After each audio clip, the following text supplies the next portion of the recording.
જીવ સમજતો નથી કે આ સંસારમાં ઇન્દ્રિયજન્ય સુખોમાં મને તૃપ્તિ થનાર છે જ નહીં. આ મારી દોડ ખોટી છે, ભ્રમણા છે, અજ્ઞાનતા છે, જડતા છે, મૂર્ખામી છે, અનિષ્ટની પ્રાપ્તિ કરાવનાર છે. મૃગ જળ જે નથી મળવાનું, જે છે જ નહીં, તેની તરફ દોડતા એવા મૃગની જે દુર્દશા થાય છે એવી જ દુર્દશા આ વિષયાસક્ત જીવોની થાય છે. મોહની ગતિ જ વિચિત્ર છે.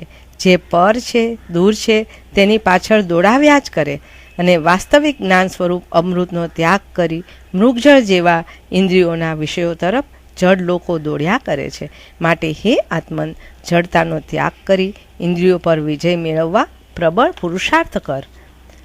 એક એક ઇન્દ્રિયની પરવશતાએ જીવાત્માની કેવી દુર્દશા કરી છે.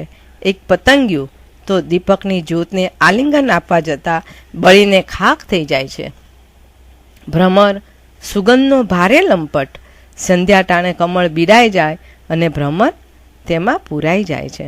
માછલી રસના લલચાઈને માછીમારની જાળમાં ફસાય અને વેદનામાં જીવન પૂરું કરે. ગજેન્દ્ર સ્પર્શેન્દ્રિયના સુખમાં ભાન ભૂલો થઈ મૂતના શરણે જાય. એક હરણ તો કર્ણેન્દ્રિય મધુર સ્વરના શ્રવણમાં ભાન ભૂલી શિકારીના તીક્ષ્ણ બાણાવળીનો ભોગ બને. આ રીતે એક પતંગિયું માત્ર એને રૂપનું આકર્ષણ છે અને એની પાછળ એ બળીને ખાખ થઈ જાય છે. ભ્રમર છે, એટલો બધો એને સુગંધનો શોખ છે કે તે કમળમાં જાય અને એનો રસ ચૂસતો હોય. સંધ્યાકાળ થઈ જાય અને એ કમળ બીડાઈ જાય એનું એને ભાન નથી રહેતું. સવારવું પડે અને જ્યારે સૂર્યોદય થાય, કમળ ખીલે, ત્યારે મૃત ભમરાનું દેહ નીચે પડે છે. માછલી છે તો માછીમારની જાળમાં કેમ ફસાઈ જાય છે? રસનાને કારણે. એવી રીતે ગજેન્દ્ર તો એને સ્પર્શનો અતિશય મોહ હોય છે, હાથણીની પાછળ પાગલ હોય છે.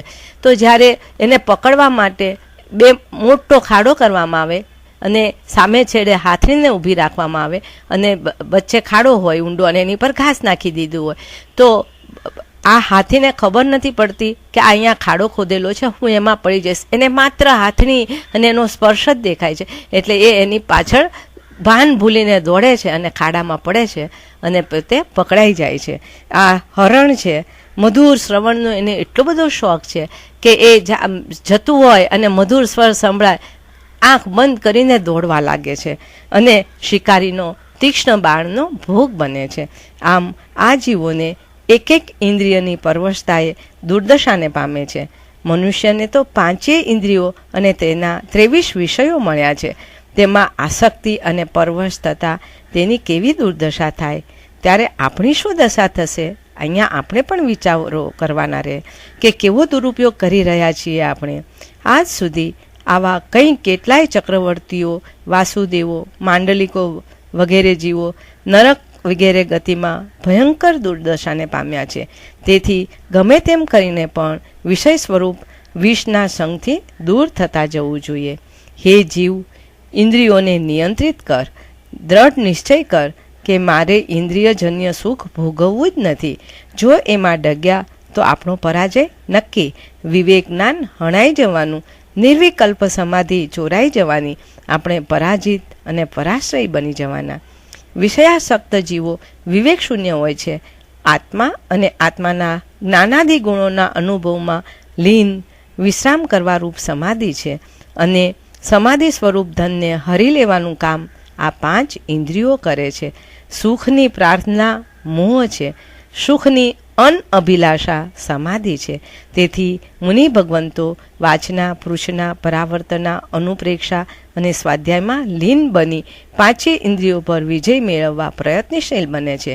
જેઓ વૈરાગ્યથી વાસિત છે, સંસારના ભોગોથી વિરામ પામેલા છે, વિષયોના વિયોગમાં ઇન્દ્રિયો ઝૂરે નહીં, મન પણ ઇન્દ્રિયોને પરમાત્મા ધ્યાનમાં સહયોગ આપે ત્યારે જ ધીર પુરુષોમાં પણ ધીર બનાય છે. તેઓ ધન્ય ધન્ય છે. આ રીતે આખું જ્ઞાનસાર મુનિ ભગવંતને લક્ષ્યમાં રાખીને સમજાવ્યું છે. તો એમાંથી આપણે પણ શું કરી શકીએ કે મુનિ ભગવંત જે કરે છે એમાંથી થોડું તો આપણે કરીએ. આપણે પણ આપણી ઇન્દ્રિયોને નિયંત્રણમાં રાખી શકીએ. જ્યાં જ્યાં આપણને મન થાય ત્યાં એને અટકાવી દેવાનું, આપણી એ પ્રયત્ન એને ટાળી દેવાનો, એનાથી આપણે દૂર રહેવાનો પ્રયત્ન કરવાનો.